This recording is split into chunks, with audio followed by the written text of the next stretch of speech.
All right, today we are looking at the characteristics of exponential functions. Now we took a look at the characteristics of linear functions, now we're going to take a look at exponential functions.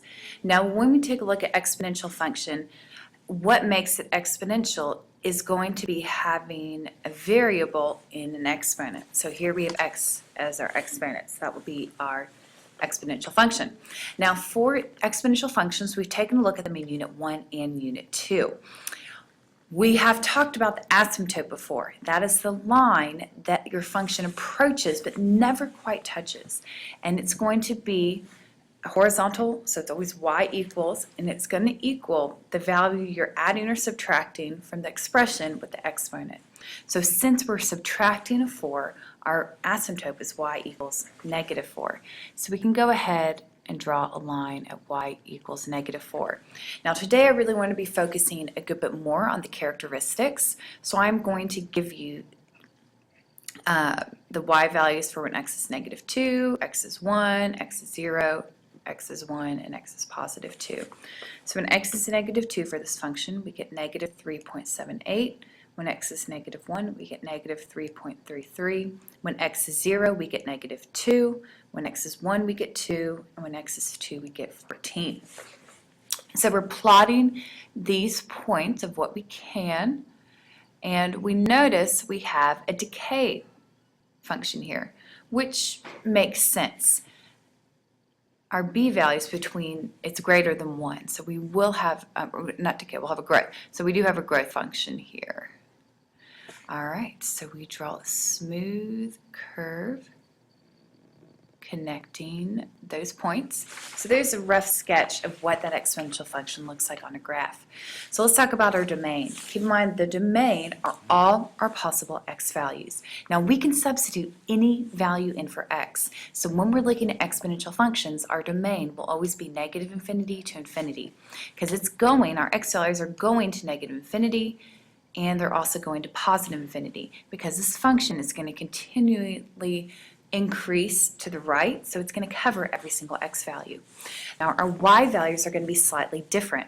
Our smallest y value, this graph is approaching negative 4, but it's never quite touching it.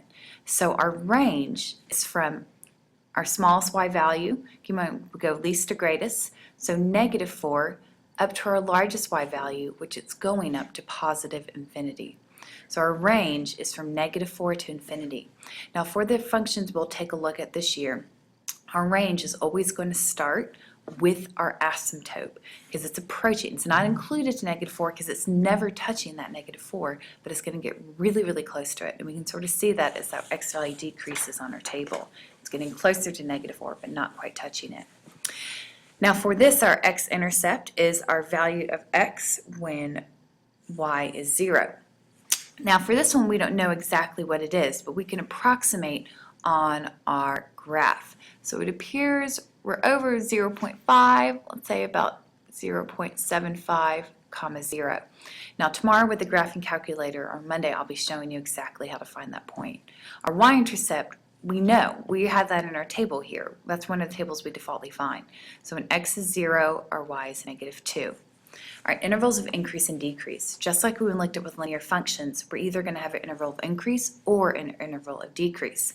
So we take a look at when x is approaching, as our x value is increasing, we want to know what our y value is doing. Our y value is also increasing.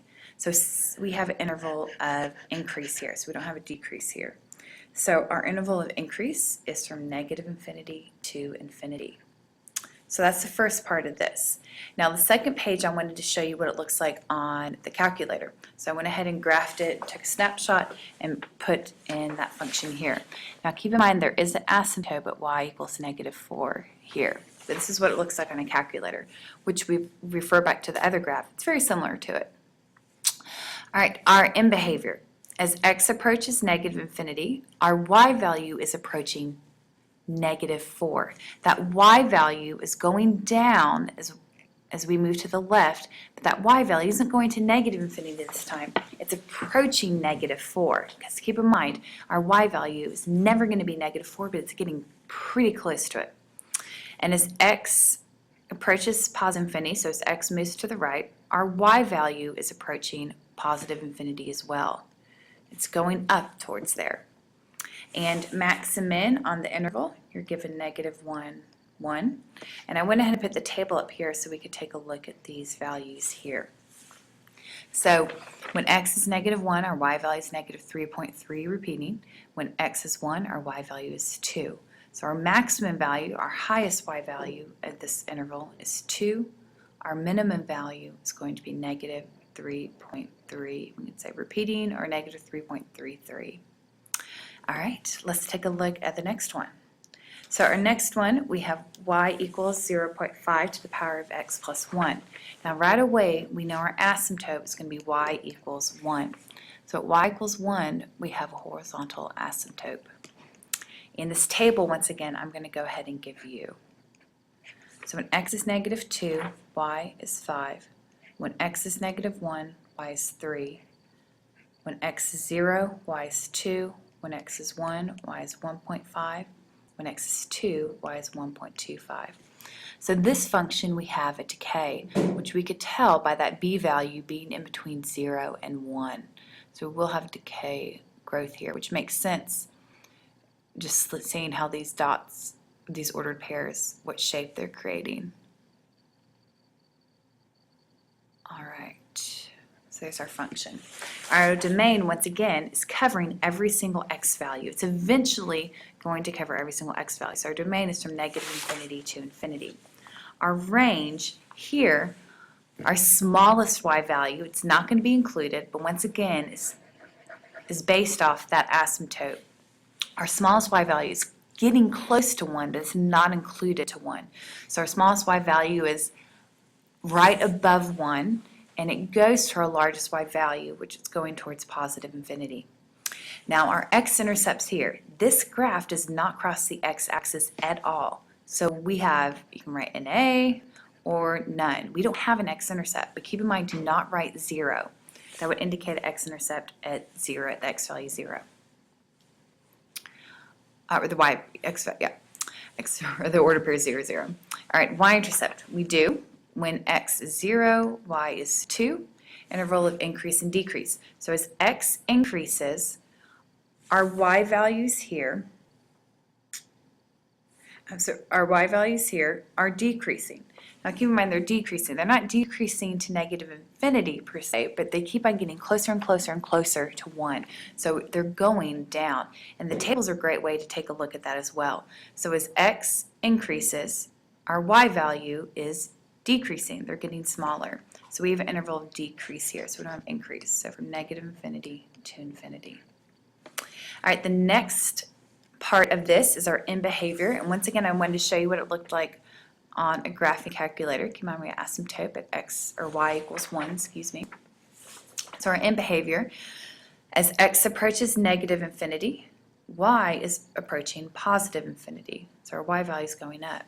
And as x approaches positive infinity, our y value is decreasing, but it's approaching the y value of 1. It's getting really close to it. Once again, that asymptote, the value we're adding or subtracting here, is going to be very important in a number of things in identifying for exponential functions. All right, max and min, you have the interval from -10 to -3. Now, the table's not showing either of these, so we could plug them in algebraically and find them, but I'm also going to give you these. So when x is -10, our y value is 1,025. When x is -3, our y value is 9. So our maximum value here is our larger y value of 1,025, and our minimum value is our smallest y value of 9. So those are the characteristics of exponential functions we'll be exploring in this unit. Hope you have a great unit or a great weekend, and I will see you Monday.